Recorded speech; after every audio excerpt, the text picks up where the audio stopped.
Boa noite a todos. Boa noite aos que se encontram na sala. Que possamos deixar que a nossa mente seja ocupada pelos próximos minutos em busca de revelações que trazem mais conforto à nossa alma, mais portas para melhor escolhermos no exercício do livre-arbítrio que a providência concede a todos. E marchemos assim, sem detença, pelos caminhos da evolução, no nível em que nos encontramos, com as limitações que nos são próprias, no estágio onde nos situamos.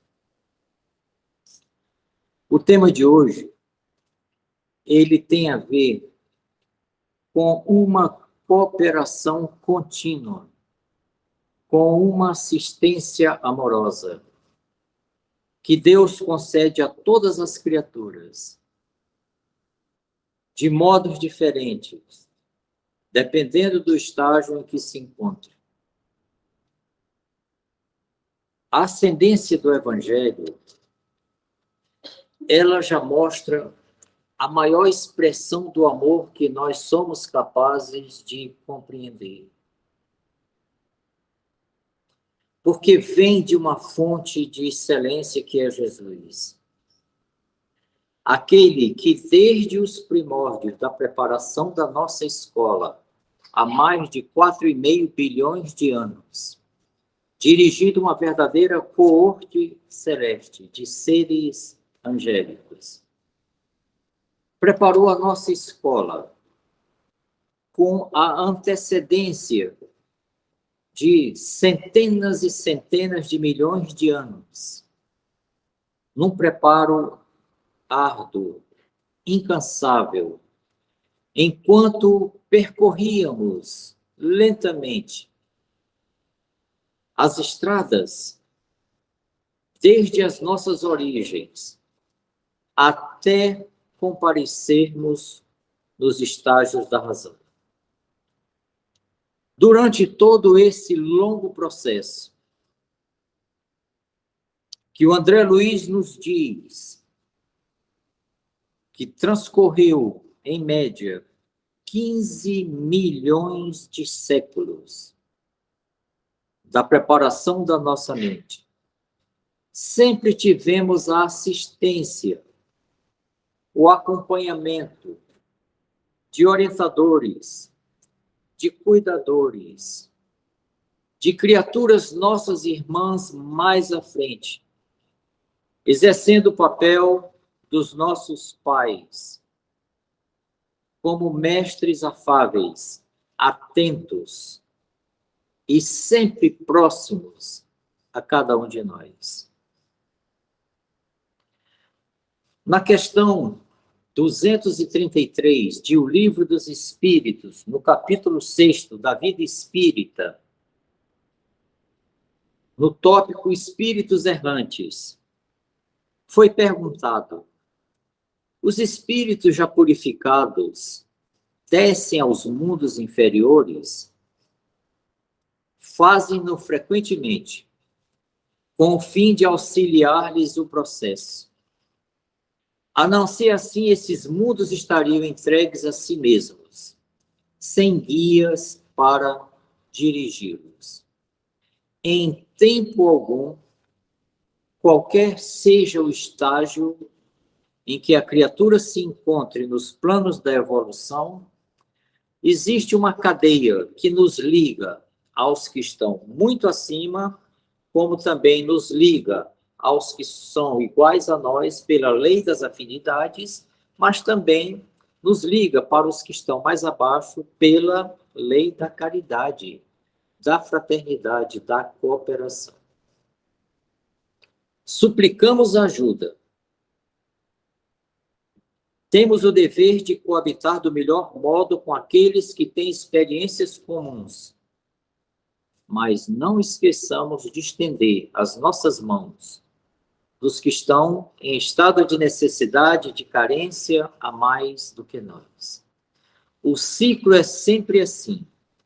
Alguém acima cuida de alguém que está mais abaixo.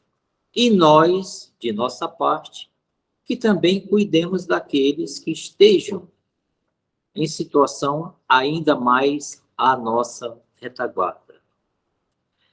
No capítulo 9 da intervenção dos espíritos no mundo corporal, no tópico anjos guardiães ou anjos da guarda, nas questões 489 a 521, a espiritualidade nos informa, então, como que esta ajuda, de que modo que ela se processa, como que esses corações mais maduros se aproximam e interagem conosco, os tutelados, aqueles que necessitam desta proteção e orientação filial.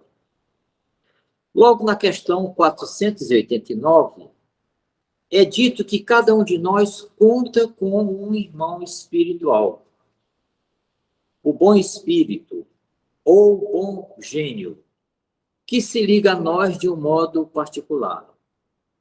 Nós temos aquela máxima que diz: o que está embaixo reflete o que está em cima.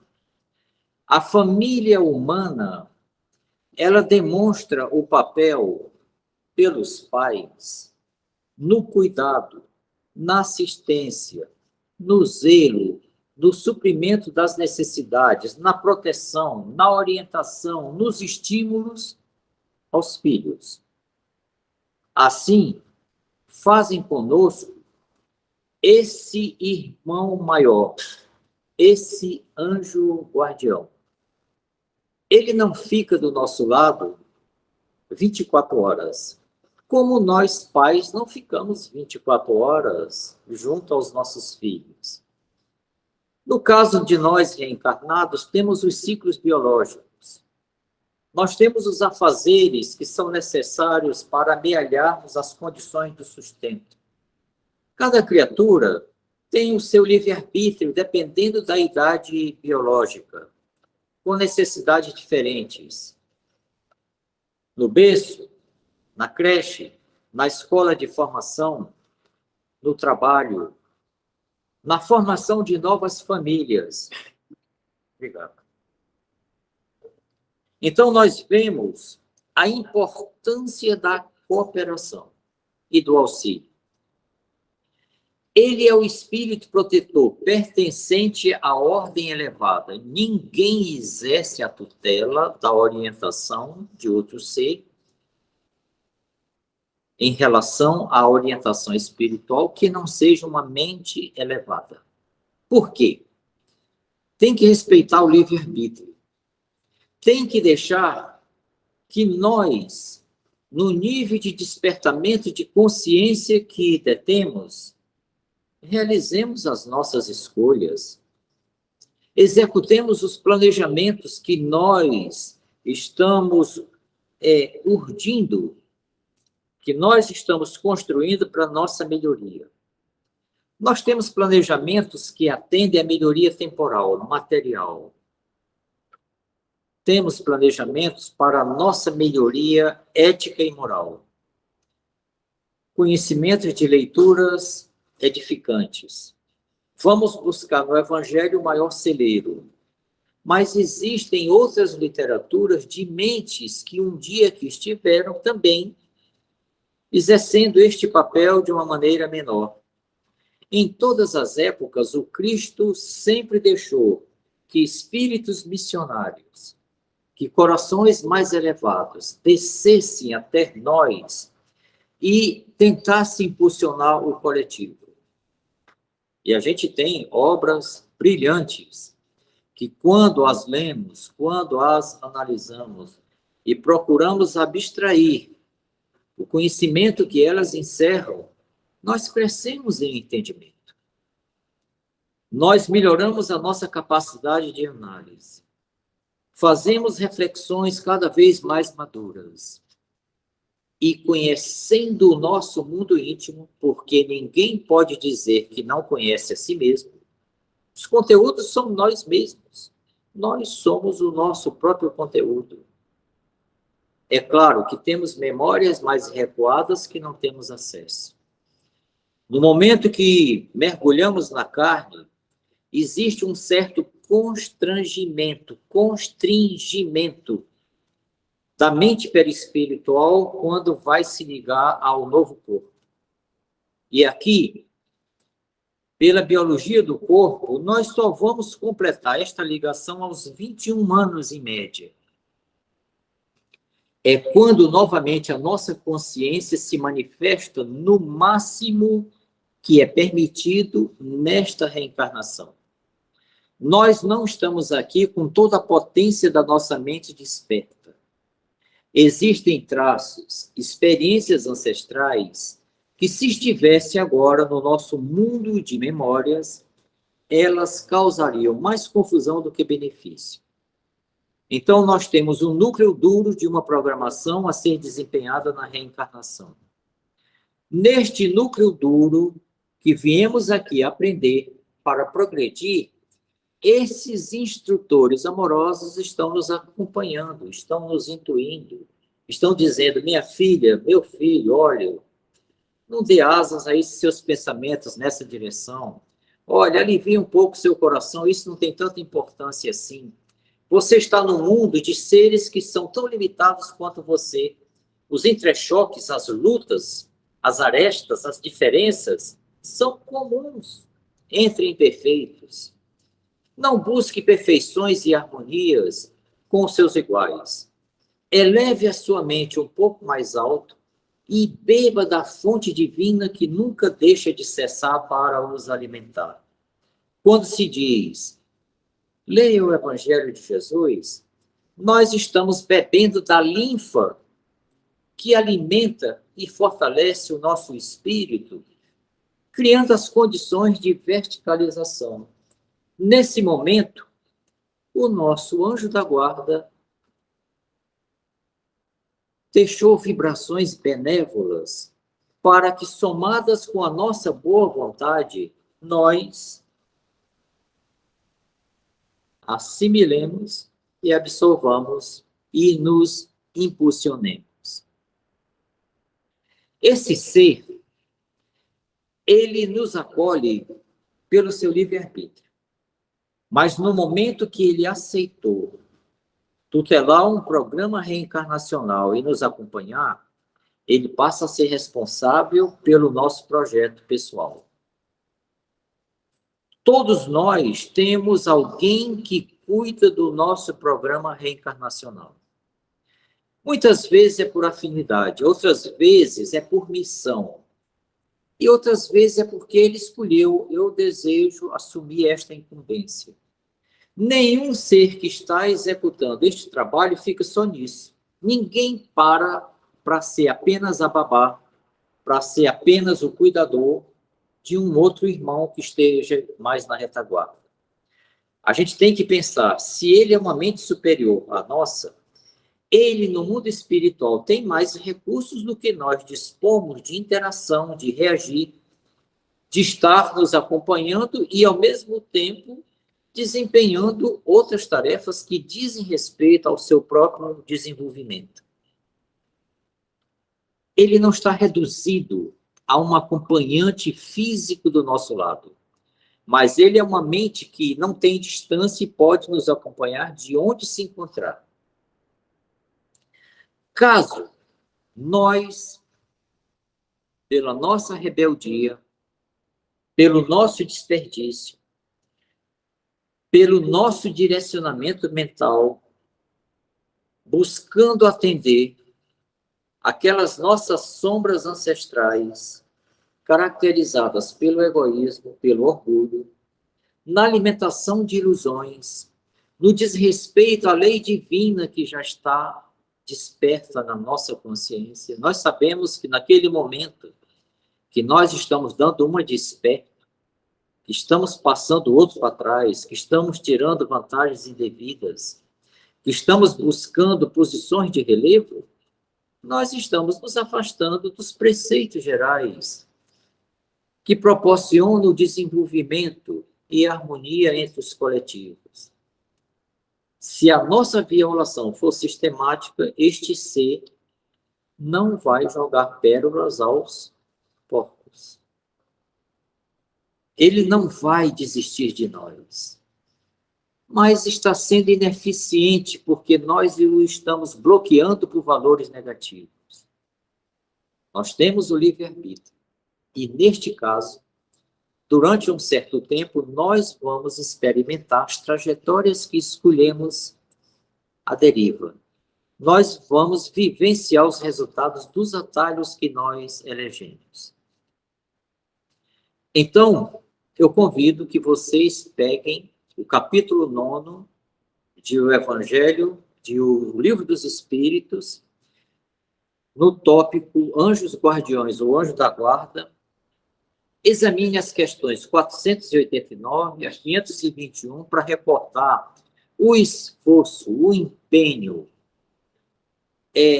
a dádiva que a providência coloca para cada um de nós na figura de irmãos nossos mais amadurecidos.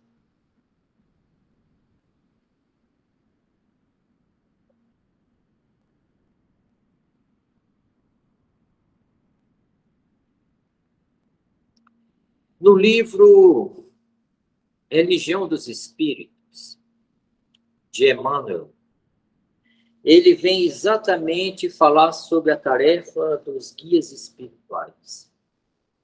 Esses guias espirituais não são títeres, eles não são marionetes, não são nossos escravos e não estão sob o nosso poder de mando. O nosso voluntarismo está fora da relação que nos une a este ser. Essa é uma relação de amor e uma relação fraterna. Enquanto estivermos na direção que aproveita, recebemos todo o apoio. Se nós nos desviarmos para regiões de perigo, de abismo, seremos insistentemente avisados, seremos insistentemente dissuadidos por intuições a não continuarmos nessas direções. Mas tem quem teime, tem quem se faça de surdo aos apelos que vêm deste auxílio constante. É quando, então, a criatura se encontra com a sua própria sorte, com os seus destinos. Os guias invisíveis do homem não poderão, de forma alguma, afastar as dificuldades materiais dos seus caminhos evolutivos sobre a face da Terra. Ninguém vai substituir o trabalho do agricultor. Suor. Vai preparar a terra, vai utilizar os mecanismos que estejam ao seu alcance, vai estudar as épocas das estações, vai trabalhar com as sementes de que ele possa alcançar, vai ter que aprender como semeá-las, vai cuidar do tempo de crescimento daquela planta, na medida do possível, vai buscar meios de protegê-la de pragas, de invasores e de ladrões. E, no tempo certo, vai haver a frutificação quando, então, ele tem o direito à colheita.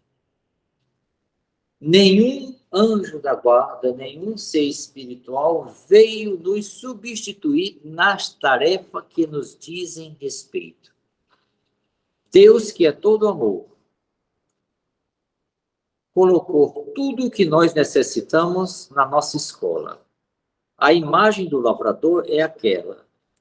Se ele tivesse ficado deitado, dormindo numa sombra em berço esplêndido, passado o mesmo tempo que o outro que trabalhou, que arou, que semeou, que cuidou, chega o momento da colheita, o que vai ser reservado? Aquele que se envolveu e aquele que esperou. Confio em Deus, Deus vai me dar tudo o que eu necessito. O Senhor vai dar para cada um segundo as suas obras. Aquele que esteve no descanso, no berço esplêndido, ou buscou caminhos de dissolução, de desvirtuamento, de destruição, vai colher nada se não fez nada, ou vai se submeter a reparos se ele provocou violações, mais hoje ou mais amanhã. Aquele que segue as orientações que estão dentro das leis naturais, ele tem frutos a colher, como resultado do progresso. Aquele que nada fez, nada colhe, mas não sai do lugar à semelhança de uma pedra na estrada. Ao passo daquele que realmente se movimentou, mas se movimentou à deriva da lei natural, ele terá os consecutários dessas más escolhas e, no momento à frente, embora o fardo seja leve e o jugo suave, ele vai ter que se confrontar com o juiz. Quando será, então, chorar e ranger de dentes? Ele terá a lixívia, o ônus da expiação pelo desvirtuamento, pela malversação que ele fez de tudo aquilo que ele sabia que não poderia ser daquele modo. Cada um de nós, inclusive os nossos mentores, nós estamos cheios de incógnitas quanto ao futuro. O que nos espera mais à nossa frente? Nós temos sentimentos, nós temos conhecimentos e revelações. Aquele que bem emprega o seu tempo, aquele que bem investe em ações produtivas, ele está se encaminhando para uma boa colheita. Ele vai ter um futuro melhor do que o que ele vive neste momento. Ele pressente, sente e tem uma espécie de déjà vu. Ele sabe e não tem medo do futuro. O futuro para ele será sorridente. Ele sabe que tem algo a colher de bom, porque semeou também o bem. Se nós temos essas dúvidas muito mais próximas, aqueles que estão neste momento nos orientando, no nível que se encontra, também têm as cogitações de para onde que eles estão se dirigindo. Ninguém para no crescimento, ninguém para na evolução. Os nossos mestres são mestres relativos ao nosso estado de atraso, mas eles igualmente são alunos da escola da vida imortal. Eles estão com boas realizações e semeando de um modo que nos beneficia mais diretamente. Estarão também se auto-beneficiando pelo altruísmo. Eles estarão se beneficiando pelo bem que eles estão nos promovendo e nos auxiliando a angariar. Mas eles também têm as suas dúvidas e as suas necessidades. E o Senhor abastece a todos. Ele não fica parado durante o tempo que está nos auxiliando. Ele está igualmente também em estágio de crescimento e de superação. Só não está sujeito às nossas vacilações, às nossas violações, porque não está no mesmo grau de atraso que nós outros. Ele está mais à frente. Já não é mais inclinado ao mal, ele é sempre inclinado ao bem. Mas ele também tem que lutar pelo seu progresso. Emmanuel diz que se os encarnados sentem a existência de fluidos imponderáveis que ainda não podem compreender, os desencarnados estão marchando igualmente para descobertas de outros segredos divinos que lhes preocupam a mente. É como eu estava acabando de dizer. Nós, onde nos encontramos, temos desejos, nós temos sonhos, nós planejamos, nós realizamos para atender melhorias relativas acima daquelas que estamos, nesse momento, usufruindo. Cada ser, onde se encontra, também na espiritualidade, tem também os desejos de superação. E eles todos, como nós, estão submetidos como que uma espécie de gravidade do amor de Deus nos atraindo para o melhor.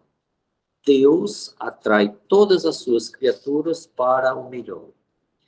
Nenhum de nós fica conformado indefinidamente nos mesmos estágios. Uma pequena analogia.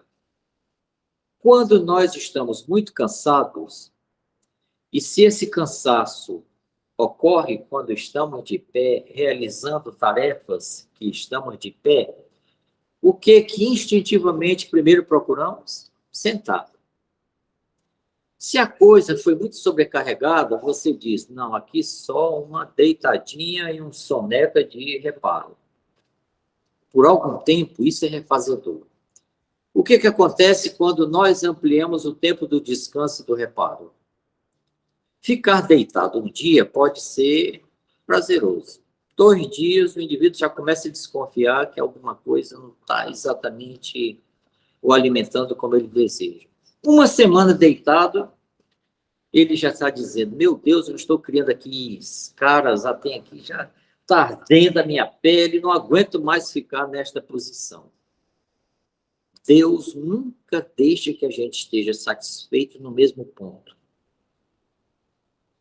O nosso espírito sempre anseia por movimento, por mudanças, e mudanças para melhor. Às vezes, nós tentamos alcançar esses melhores por atalhos, e aí mora o perigo. Às vezes, nós estamos tentando dar um laço na lei, dar uma voltinha aqui para chegar mais na frente por um atalho. É ilusão. Quando falamos da influência do Evangelho nas grandes questões sociológicas da atualidade, apontamos às criaturas o corpo de leis pelas quais devem nortear as suas vidas no planeta. As bem-aventuranças. Recordem das bem-aventuranças em Mateus, de 5:3 a 5:11. Ali está o corpo do conjunto aplicado das regras divinas no nível da nossa compreensão. O Senhor ditou isso há 2000 anos. Continua tão válida, tão presente no mundo atual quanto naquela época.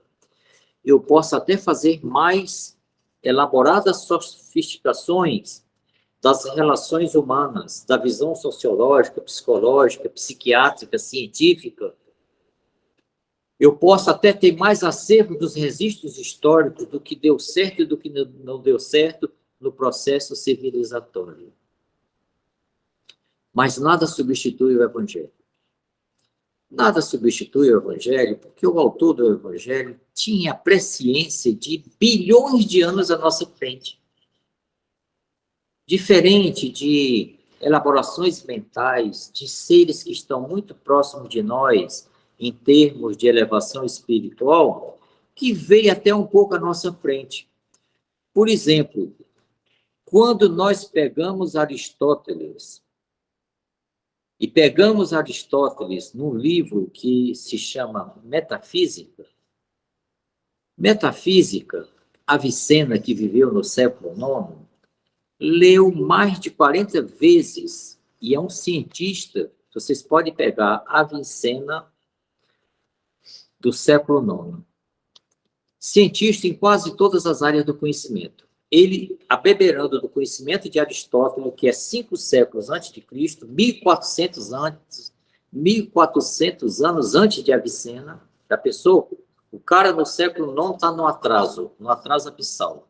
Aliás, nós temos a ilusão de que quando pega um indivíduo que passou de 50, 60 anos, eita, aqui um jurássicozão aqui. Avicena foi bebê na mente de um cara que viveu 1400 anos antes dele. Teve que ler mais de 40 vezes a metafísica para entender as lições de Aristóteles. Se você pegar hoje e for ler o Metafísica, você não vai conseguir apreender de uma primeira tirada. Não é uma revista semanal, não é um jornal diário. É uma mente que elaborou, que concatenou, que mostrou expressões de cognições que ele gerou, que 2.500 anos depois continua sendo atual. Até hoje, o cara está na nossa frente, em termos de pensar filosófica e espiritualmente falando. Olha o contributo de quantas mentes nós não tivemos no processo civilizatório chegarmos até aqui. E, no entanto, essa mente que nós reconhecemos como uma mente poderosa, ele é um discípulo muito distante do nosso Mestre Jesus. Vocês têm que lembrar que 4,5 bilhões de anos atrás, esse ser já era um ser divino. Tanto é que ele tem condições de aglutinar as massas estelares, plasmar e formar um planeta. Mas não só formar um planeta, dotá-lo de toda a complexidade de vidas e de meios que aqui se encontram. Esta mente, que tudo preparou desde aquele momento, continua nos dirigindo até hoje. É o nosso governador planetário. Confiemos nele. Ele não nos faltará. E nele poderemos beber o que o nosso espírito necessita para continuarmos a crescer. Emmanuel faz a seguinte analogia. O chefe de determinados serviços numa empresa, ele, para exercer a sua chefia, tem que conhecer os regimentos, os manuais, os processos, de tudo aquilo que a empresa gera, ou em termos de bens ou de serviços, para que ele exerça esse cargo de chefia e possa gerenciar bem todas as equipes que com ele vão trabalhar sob sua orientação e supervisão, né? Nossas atividades são de colaborar com os nossos irmãos no domínio do conhecimento dos códigos de justiça e de amor, a cuja base viverá a legislação do futuro. Ele está dizendo, do mesmo modo que este gerente humano precisa receber todos esses informes para exercer o seu papel naquela empresa e ali ser útil e produtivo e poder comandar coletivos, os seres espirituais que estão no papel dos nossos orientadores têm o conhecimento e o domínio do que nós de fato necessitamos. Eles têm o manual da nossa trajetória muitos séculos à nossa frente. Muito embora respeitando o nosso livre-arbítrio, eles sabem quais as necessidades que o nosso ser espiritual necessita para que eles nos auxiliem a que nós possamos absorver e termos o domínio dos conhecimentos dos códigos de justiça e de amor afeitos ao nosso tempo. No tempo de Jesus, a expressão de amor, ela existia quase que só no instinto, ou de uma maneira muito incipiente. As feições do amor que nós conhecemos hoje são muito mais amadurecidas. Hoje, nós temos sentimentos muito mais sutilizados do que um recuo de apenas 2.000 anos. Mas a gente tem que lembrar que a educação do espírito, que já consome 40.000 anos nos planos da razão, nós pouco avançamos em termos de amor, de caridade. E ainda convivemos com muita dificuldade com o egoísmo e com o orgulho. São sombras que temem permanecer no nosso mundo íntimo. Nós temos que trabalhar a transmutação desses sentimentos arcaicos, originários, que estavam muito ligados ao instinto e à sobrevivência, para acordarmos para os sentimentos de justiça e de amor numa dimensão muito mais abrangente, né? Os espíritos do Senhor não voltariam à Terra apenas para dizeres aos seus companheiros das beatitudes eternas nos planos divinos da imensidade.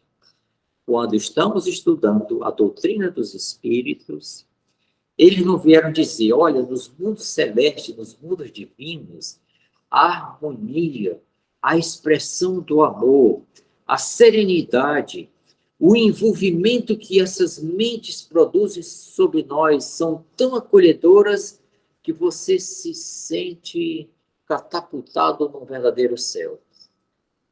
Os Espíritos não vieram nos dizer sobre as beatitudes dos mundos superiores. Eles vêm nos dizer, o seu horizonte é chegar até por lá, mas você tem que caminhar, você tem que realizar, você tem que testemunhar, tem que aprender o novo e o diferente, tem que refletir, internar, e depois de muitas práticas você vai se habilitando naturalmente a estágios melhores da vida. Quem que se submeteria a uma cirurgia cardíaca? Olha, eu nunca estudei medicina, pelo menos nesta reencarnação, mas existem manuais que vão dizer todos os procedimentos médicos de uma cirurgia cardíaca. Eu vou me dedicar a ler este manual e depois que eu souber todos as sequências e os movimentos, eu vou dizer, olha, você que precisa fazer um transplante, você tem coragem de fazer um transplante comigo? Eu vou, olha, eu não fiz antes, mas eu conheço, eu sei, olha, não tenha medo, não, eu sei de tudo que for de particularidade do processo para realizar a cirurgia. Quem de vocês se entregaria para este médico habilitado deste modo? Bom, eu com certeza não confiaria nem em mim. Nessas condições, não. O cara tem que passar 10 anos dentro de uma faculdade, supervisionado em cada instante, passando por provas, olhando os outros fazerem, para depois do núcleo duro do curso de 6 anos, passar mais 2 anos de um estágio de residência e depois mais 2 anos ou 3 de especialização. Quando então esse indivíduo está habilitado a sozinho pegar o bisturi e começar em equipe e em ambiente preparado para fazer o solo de uma cirurgia deste porte. E mesmo assim, suando frio, porque muitas coisas ele ainda não passou e a intercorrência pode acontecer a qualquer momento, né? Então, muito bem. Se falamos dos mundos felizes, é para que o planeta terreno seja igualmente venturoso, que nós nos animemos pelo futuro melhor. Se dizemos do amor que enche a vida inteira da criação infinita, é para que o homem aprenda também a amar a vida e os seus semelhantes. O Senhor já nos disse isso.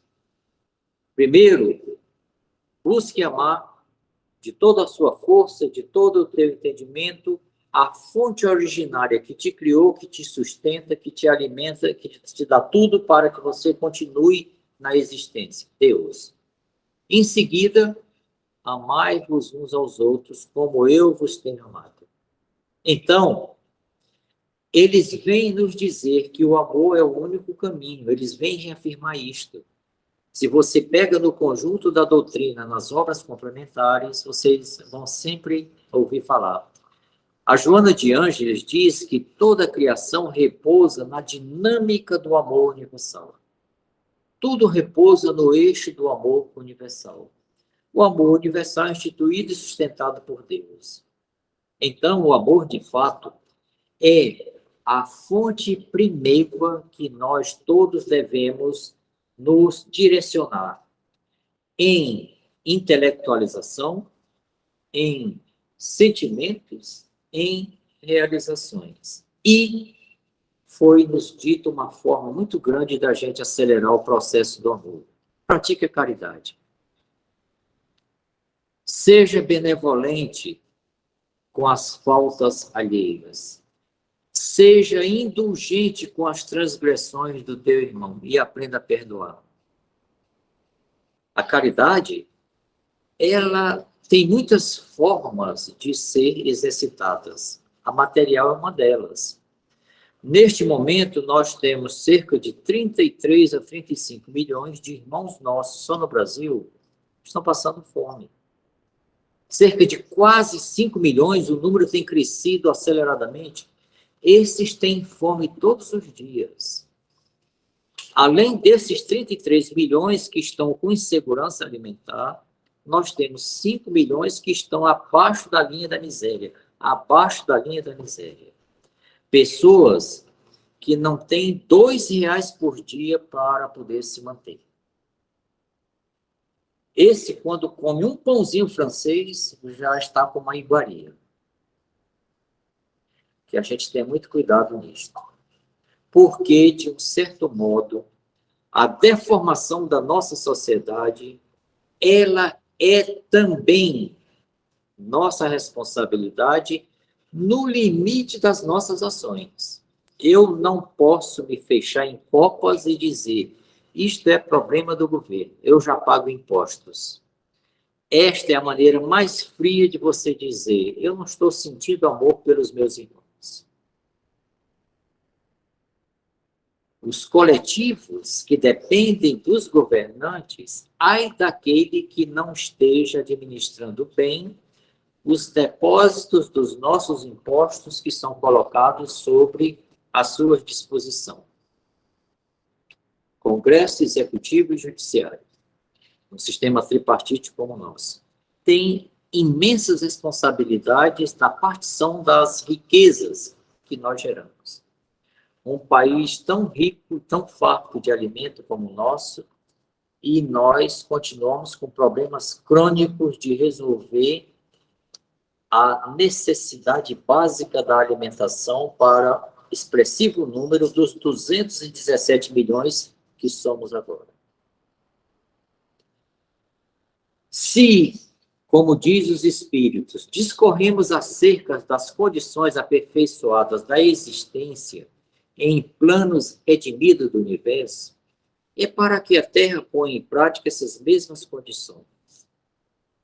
Eles sempre estão dizendo, você tem que sedimentar pelas suas realizações, mas logo à frente, no seu futuro, existe a possibilidade de você, primeiro, internar no seu mundo íntimo transmutações que o qualificam a melhor entender as leis naturais, a melhor a interagir com a natureza, no meio que você se encontrar, com os coletivos, de tal maneira que você começa a sentir ventura, harmonia, paz, serenidade e amor, que é o desejo íntimo de cada uma das criaturas que estão no plano da existência.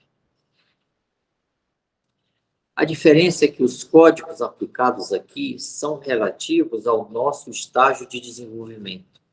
Esses mesmos códigos são aplicados nos mundos que estão à nossa frente, adaptados à realidade das criaturas que lá se encontram e que percorreram um longo processo evolutivo para ali fazerem jus em poderem habitar. Mas a nossa Terra, ela não está isolada do concerto universal.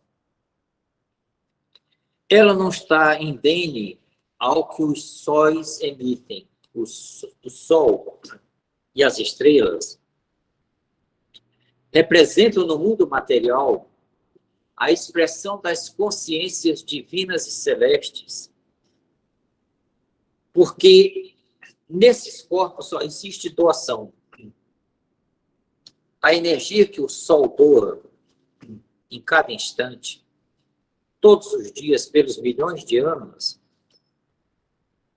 é que permite que a vida biológica aqui se desenvolva na face da Terra. Na distância que estamos do Sol, na quantidade de energia que aqui chega, da forma que essa energia chega, luz branca, fótons, infravermelhos, raios gama, na dosagem certa. Pega os elementos que aqui estão e na química celeste estão estabelecidas as condições da nossa vida biológica, mas não só nossa, dos incontáveis trilhões de outros seres. Quando falamos em incontáveis trilhões de outros seres, Existe um estudo feito por um cientista israelense e um canadense em 2012, procurando mensurar quantas células e seres unicelulares estão no nosso corpo. As células é o nosso organismo. Os nossos hospedeiros formam o que chamam de biotas, são cooperadores, de muitos modos, comensais, os que quebram as moléculas maiores para extrair a energia, como os que estão no nosso estômago. E eles chegaram num impressionante número. Um homem de 35 anos, 70 quilos de peso, tem, em média, 69 trilhões de células. 30 trilhões são dele, do corpo. 39 trilhões formam o que chamam de biota.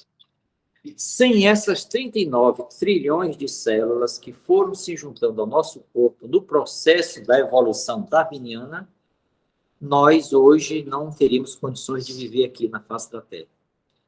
Se tirasse essas 39 trilhões do nosso corpo, nós seríamos igual um saco vazio. Não teríamos condições de processar praticamente nada. Então, nós precisamos dessas vidas que estão aqui aos trilhões, no lugar certo, na quantidade certa, para que elas cooperem com o ciclo dinâmico da nossa biologia. Sem isso, nós estamos fritos, literalmente. Quer dizer, a gente sempre procura por limpeza, por tudo. Não, a gente procura por manter as proporções. Os excessos é que são terríveis para nós, a ponto de chegar na septicemia, que é uma infecção generalizada, por exemplo. Basta que o número de bactérias saia daquele volume, basta que elas transitem fora do local onde elas habitualmente são naturais, né? E já estamos nós em situação muito difícil de sobrevivência. Do mesmo modo, o nosso planeta, ele está submetido a todas as vibrações que são emitidas por todos os demais corpos celestes. Tudo está interligado. Nada está separado. Desde quando nós começamos a estudar uma física mais avançada, sabemos que no nosso chamado universo existem mais matéria e energia desconhecida do que matéria conhecida. A nossa tabela periódica só vale para 5% da massa e da energia conhecidas. A nossa tabela periódica só vale para 5% do nosso universo. O restante, dentro do nosso próprio universo, são coisas desconhecidas. Mas hoje, ou mais amanhã, a mente humana vai descobrir quais as partículas, quais as forças, quais os campos que interagem do lado de lá conosco. É uma questão de tempo, de expansão mental. Os seres espirituais mais avançados já o sabem. Isso foi dito por um irmão chamado Flaccus no livro Libertação. Esse livro foi escrito em 1948 e ele já dizia: nós aqui utilizamos as forças internas do mundo atômico de um modo que vocês ainda nem cogitam. Então, no mundo espiritual, nas regiões mais próximas da Terra, os seres mais avançados já utilizam energias mais sutis que estão dentro da natureza de Deus e que nós sequer ainda somos capazes de cogitar. Não vamos muito longe, não. No tempo da Roma Antiga, o Império Romano, ele se estendeu de tal ordem que foi considerado o maior império de todos os tempos. A comunicação naquele tempo, ela era extremamente empobrecida. Lombo de animais, vela de navios, corredores. Não tinha nada mais rápido do que isso. Às vezes, a mensagem do imperador para chegar nas províncias mais remotas levavam semanas, levavam meses. Nas campanhas da Bretanha, que é na atual Inglaterra, As legiões romanas, para chegar e receber suprimento, levavam meses de diferença. Se eu dissesse naquela época para o imperador romano, eu digo, olha, no futuro, você vai poder falar com todos os seus súditos. No mesmo instante que você falar, eles estarão lhe ouvindo e escutando. Bom, se sobrevivesse dessa afirmativa, eu me daria por satisfeito de levar apenas umas pancadas para poder voltar a ter juízo. Eu estaria falando uma loucura inconcebível para aquele tempo. E era verdade. Naquele tempo, a mente humana não tinha como conceber o que nós utilizamos hoje naturalmente de tecnologia. Não vou longe, não. Se eu chegasse e dissesse para os meus bisavós que um dia eu estaria olhando para uma telinha e as nossas amigas que estão em Salvador, que estão nesse momento em Fortaleza, e vocês aqui, estariam me ouvindo e me vendo, eles iam dizer, meu filho anda sonhando muito. Não precisa bisavô. Se falar em avô, já estava. Para vocês verem como que a realidade é sempre relativa ao estado mental conquistado por nós. Dependendo do nível de desenvolvimento mental, intelectual, emocional, psíquico e espiritual, nós plasmamos a qualidade do nosso entorno, do nosso mundo.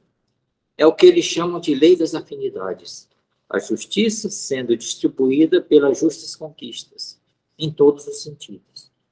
Mas aqui, nas imperfeições, nós temos descompassos imensos entre conquistas intelectuais, tecnológicas, das conquistas éticas e morais. O ser ético e moral, ele ainda está muito atrasado em relação aos avanços do conhecimento da ciência tecnológica. Nós estamos muito atrasados e precisamos correr atrás. Porque não existe sabedoria, não existe evolução espiritual sem que esses dois grandes conjuntos sejam harmônicos. É impossível. Se você dá muita tecnologia para um indivíduo que está moralmente atrasado, o que ele vai fazer com aquela tecnologia? Utilizá-la como supremacia em relação aos demais. O que faz hoje os Estados Unidos, a Rússia, a China, a Índia, a França e a Inglaterra, que têm o conhecimento da energia nuclear?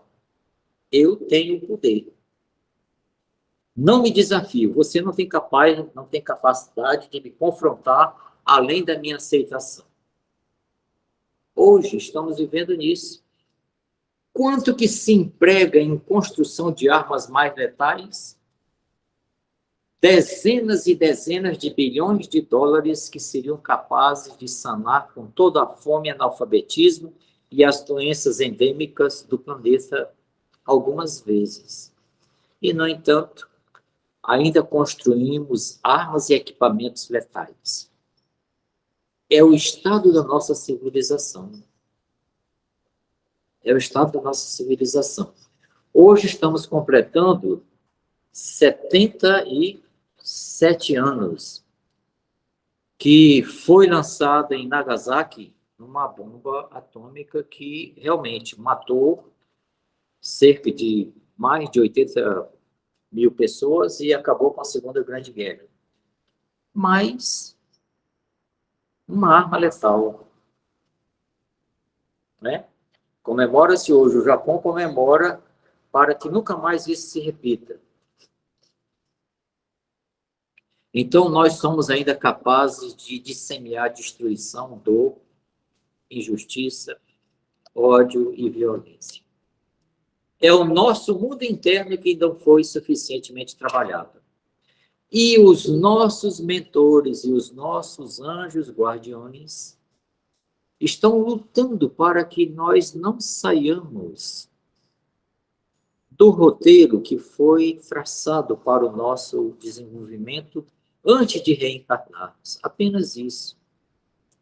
Meu filho e minha filha, não saia da curva.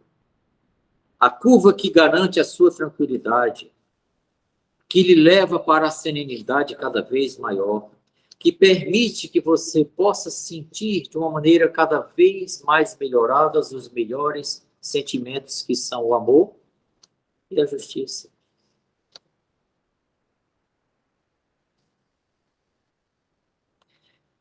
O que acontece conosco são os nossos desvios, os nossos excessos e os nossos desvarios. A dor que mora conosco, o sofrimento que se multiplica, somos nós os idealizadores, os fomentadores e os executores deles. Quando se fala no horror da Segunda Guerra Mundial, aquilo ali foi decisão de uns poucos homens, que arrastaram milhões de seres, que ceifaram quase 60 milhões de vidas. Foram decisões humanas. Não tem nada a ver com os nossos orientadores, não tem nada a ver com os desígnios divinos. O Senhor deixa que nós exercitemos o nosso livre-arbítrio quase que em limites que a gente, às vezes, nem aceita. Nós vemos crianças abaixo de 5 anos dormindo nas praças e ruas das nossas grandes cidades. Por que é permitido tudo isto? Não vai ser numa inferência que se faz aqui que se vai explicar tudo isto.